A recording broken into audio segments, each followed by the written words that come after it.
చెట్టు పుట్ట రాయి రప్ప నంది పంది కోతి కుక్క కొండ గుట్ట లెక్కెట్టుకుంటూ పోతే లెక్కలేనంత మంది దేవుళ్ళు. నంది చెవుల్లోంచి శివలింగాన్ని చూస్తే బొందితోనే కైలాసానికి పోతామని విశ్వసించే మంది, పందిని దశావతారాల్లో ఒకటిగా భావించే మతమౌఢ్యం, కుక్కని గౌరీదేవిగా కోతిని వంకరమూతి దేవుడిగా భావించే పాతరాతి యుగం నాటి మతం, వెలవడం దేవుళ్ళ అలవాటు, కొలవడం జనం గ్రహపాటు.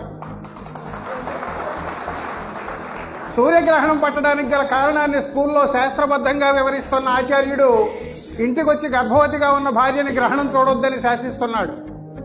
రోగం వస్తే తాయెత్తులు, రక్షరేఖలు, మంత్రించిన బూడిదలు, వేర్లు, శాకిని డాకిని గాలిదయ్యాలు, పిశాచాలు, భూత వైద్యుల వేషాలు వేసుకున్న ఆంబోతిగాళ్ల చీంబోతు బతుకులు, ఎంటెక్లు ఎంఎస్లు చేసి పెళ్లికి ముందు జాతక చక్రాలు చేతిలో పెట్టుకు తిరుగుతున్న మేధావి వర్గాలు, భవిష్యత్తులో లప్పం వస్తుందని చెబుతూ వర్తమానంలో మన జేబులు కొడుతున్న జ్యోతిష్యం, నీ దిశ మారితే నీ దశ మారుతుందని చెప్పి బాగున్న ఇళ్లనే కూలగొట్టిస్తున్న వాస్తు, దేవుడి పేరిట జేబులు కొడుతున్న పూజారి వర్గం, మానవ మేధస్సుకు మేకులు దిగ్గొడుతున్న కర్మ సిద్ధాంతం, ఆత్మ పరమాత్మల మధ్య మధ్యవర్తిత్వం నటిస్తున్న పురోహిత వర్గం, మానవతని ముక్కలు ముక్కలుగా నరుకుతున్న కుల వ్యవస్థ, కాళ్లకు చేతులకు రంగుదారాలు కట్టుకుని మొలకు తాయెత్తులు కట్టుకుంటున్న విద్యార్థులు,